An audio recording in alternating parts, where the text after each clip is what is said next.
December 7th, 1941. A black cook is collecting laundry below deck when Japanese bombs start falling. He's never touched a machine gun in his life. The Navy won't even train him.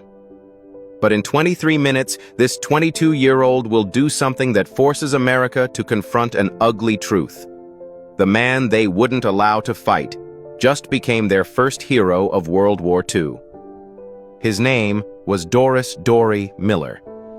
And what happened next is beyond belief. At 7:55 a.m., according to National Archives records, Japanese fighters screamed over Pearl Harbor. Miller was aboard the USS West Virginia when torpedoes ripped through the hull. His battle station? Destroyed. But Miller didn't run.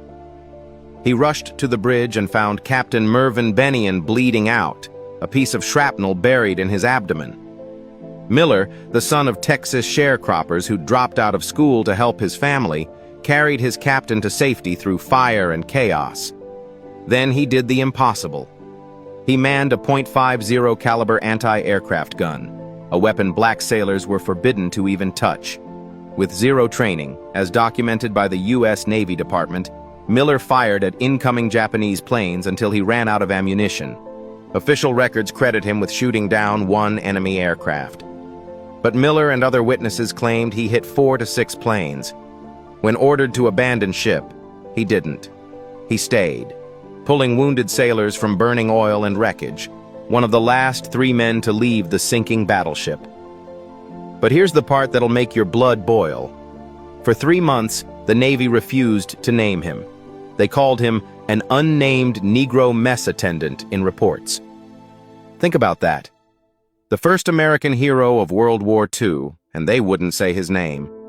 It took black journalists at the Pittsburgh Courier, the NAACP, and political pressure all the way up to President Franklin Roosevelt to force the Navy to acknowledge Dorie Miller's heroism.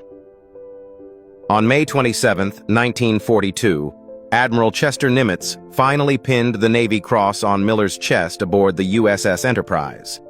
According to VA historical records, Nimitz stated this marked the first time in the conflict that such high tribute had been made to a member of his race. Miller became the first African American to receive the Navy Cross. But many believed, and still believe today, that he deserved the Medal of Honor. Miller wrote one letter to the Pittsburgh Courier that reveals everything about his character. "You have opened up a little for us, at least for the ones who were following me, and I hope it will be better in the future." He wasn't fighting for glory. He was fighting for those who would come after him. 2 years later, November 24, 1943, Miller was serving aboard the USS Liscombe Bay during the Gilbert Islands invasion when a Japanese torpedo struck. The explosion was catastrophic. According to Navy war damage reports, the ship's bomb magazine detonated, sinking the vessel in 23 minutes. Of the 916 crew members, 644 went down with the ship. Dorie Miller was among them.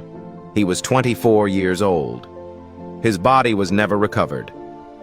The Navy declared him dead on November 25, 1944, exactly 1 year after the sinking. His parents received notification on the 2nd anniversary of Pearl Harbor. The Pittsburgh Courier wrote in 1956 that Miller died for his country so that his people might rise another notch in dignity and courage. In 2020, the Navy announced they're building the USS Doris Miller, the first aircraft carrier ever named after both an African American and an enlisted sailor. Dorie Miller grabbed a weapon he was never trained to use in a military that told him he wasn't good enough to fight, and became the hero America desperately needed, but was too prejudiced to properly honor. He saved lives. He fought back. He made the ultimate sacrifice. And for decades, his story was buried. What would you have done in Dorie Miller's position? When your country won't even train you to defend it, but the bombs are falling anyway? Drop your thoughts below. If this story fired you up, share it so more people know about the hero they tried to erase from history. Hit that follow for more untold stories of courage that'll blow your mind. Remember, true heroism doesn't ask for permission.